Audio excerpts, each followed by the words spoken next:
Do you think That's what they Hollywood described to me. gave aliens a bad rap? Because, like, I think back to Mars Attacks, right? You remember No question. No question. those ones that take the dog's head off, put it on the human's body, human on the dog's body. Nice. Do you think that they're coming here to eliminate us?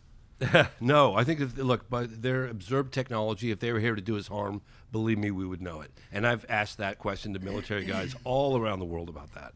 And I can tell you a little bit about why the secrecy, because everyone's like, why would any government hide this from the general public? It's the biggest question in the universe. Are we alone? Yep. I mean, everybody wants to know that question, right?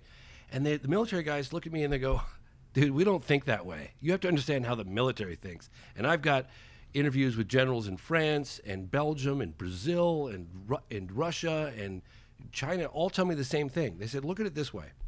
And this will make perfectly good sense, I think, to your audience.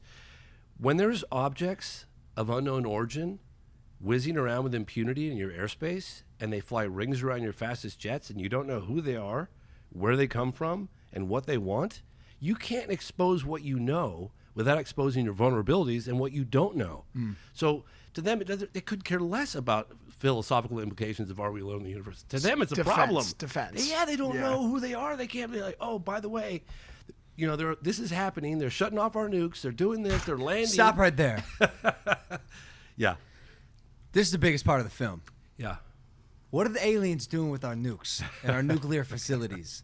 I heard they turned them off and on as a joke once. Like a YouTube prank So, yeah, I know. It's crazy. with nukes? So I had the distinct honor of meeting with former Senate Majority Leader Harry Reid, and it was towards the end of production. I'd been involved in the film probably at about the 6-year mark at that point. And we did the interview. It was a great interview. He was like, hey, just so you know, I've got about 48 minutes to meet with you, and then I'm out of there. Anyway, about 2 or 3 minutes before the end of the interview, I thought, God, I really need a B-roll shot of the two of us walking, sort of an establishing shot. So I was like, Senator, would you mind terribly? Would you have a minute? We could do a quick B-roll shot? And sure. So we go to the hallway. I said, if you don't mind me asking, and he spearheaded this secret Pentagon UFO program called ATIP that was lasted roughly 10 years. I said, what was one of the more astonishing aspects that you guys uncovered at this Pentagon program?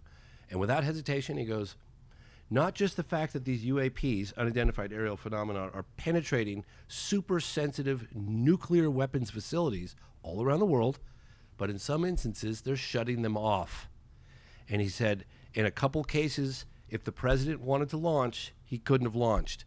And I was like, holy shit. Like, wow, coming from him? Like, the third most powerful man? Like, he would have been, So I was like, I have to cover that aspect of the phenomenon in the film. I went back to production, and I featured testimony, Robert Hastings, testimony after testimony after testimony from the highest level military officials exclusively responsible for the deployment of our atomic weapons, the most sensitive, all saying the same thing. And nuclear installation after installation after installation. Which was what we're...